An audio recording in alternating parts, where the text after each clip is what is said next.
Hi guys, so it's me Nicolette and I want to tell you guys a story about what happened to me back in 2013. So when it got into 2013 September, I got a new job in the advertising space and I was quite excited because I was thinking, yes, I'm going to earn a lot of money, and boy was I shocked when they put my offer in front of me. But I was like, it's fine, whatever.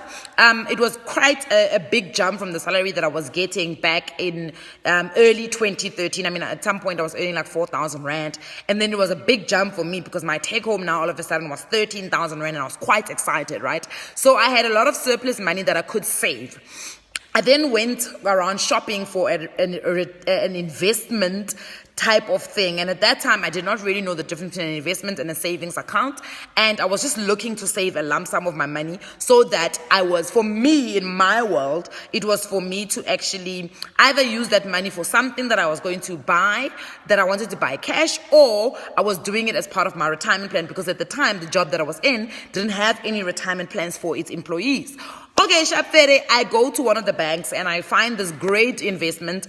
They're promising me 5.5%, and I'm like, yes, this is the one. So they say to me, yeah, but it's a fixed account, which means that you can't actually withdraw or add any more money. So you either have to come in with your lump sum, and that amount of money is what we're going to then keep for you for the next couple of years, depending on the period. So the periods were like 6 months, 12 months, then you could choose 2 years, 3 years. So I decided, you know what, being black and the person that I am, I decided, you know what, let's go for 12 months, because obviously after 12 months, I must check and see if this money is actually making me more money, because if it's not, what's the point?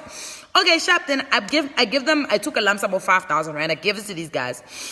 They invested for me, right? Guys, let me tell you the shock of my life that I got when, after 12 years, I went to look at the balance.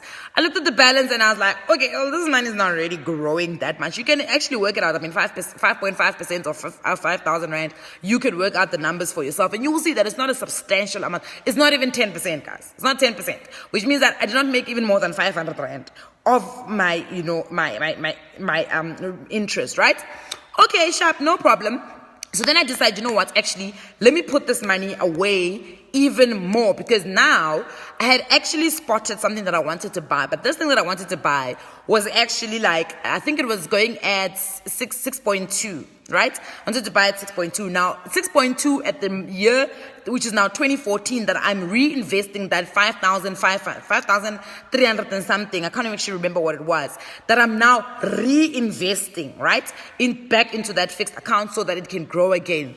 Now, the one thing they don't tell you is that when you withdraw the money, when you claim or what's the word? When you go and file for the account to be mature, it means that you have to restart again from the bottom. So all the money you have to restart again. So it's no longer the capital that was already existing is now new capital that you bring in. So you're literally starting over again. So I didn't qualify to get a step up in terms of the interest. So I'd start again at 5.5, right? So I put it in for another year.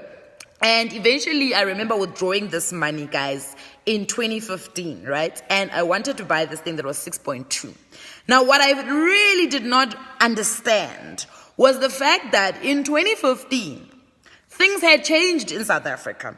Prices had changed. So things don't stay the same as what you think they're going to be in a couple of years' time. So that thing that I wanted to buy at 6.2 had now jumped from being 6.2 to 7,000 rand. And when I looked at the money that was supposed to be the money I was supposed to use to go and buy this thing, guys, I could not afford it.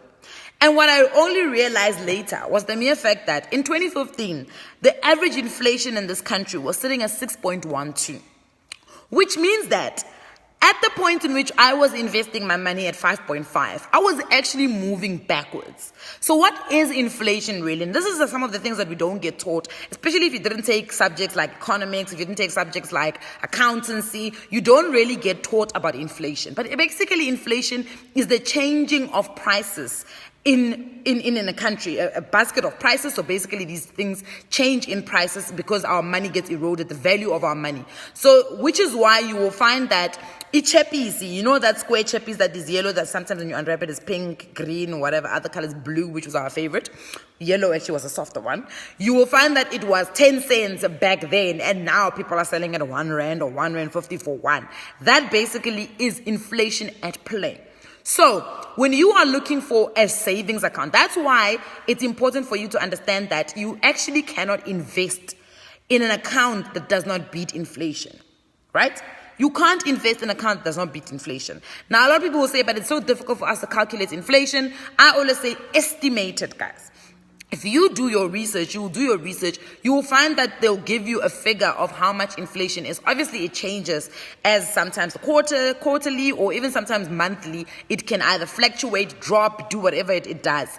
But you can calculate the average inflation in a year. Now, my thing is, if you are investing 10,000 Rand today and you are investing it for 5 years, but you are investing it at, let's say, for instance, 4.5%, that money is not going to grow. If anything, it's going to stay exactly the same. So the real return that you're actually going to get on that money is either going to keep you standing still, or sometimes move you backwards. Or sometimes you'll be shocked that the real money that you're actually making is 1 or 2%. So basically what you need to do is next time you go to the bank or you go to any investment company and they put together a product for you and they say, here is a way in which you can grow your money. You need to ask yourself whether I want my money to grow, number one, or I want my money to actually maintain and retain its value. And that's how you will determine what type of investment return you are going to be looking at. Because, honestly speaking, you can't, if you have to get the real return, you basically have to take what they're giving you. So let's say, for instance, the 5.5 minus the 6.12, which was the average in 2015. I was basically sitting on a minus. So I was moving backwards in terms of the value of my money. So my money was not growing. If in actual fact, it was eroding. Do you understand? So that's what we need to be thinking about when we're looking for investments and sometimes even savings accounts. But that's why savings are usually short term. Because short term, we don't expect inflation to grow by a gradual amount short term, right? But over long term, which is when you invest, sometimes the inflation can change so drastically that it can work in your favor. But for short-term savings, you really have to fight against that inflation, which is why you must not keep your money in for too long. So you can't save in an account that does not beat inflation at the bank for like 5 years, because really you might as well take that money and actually invest it in a little bit more medium to moderate risk and actually get a better return from it.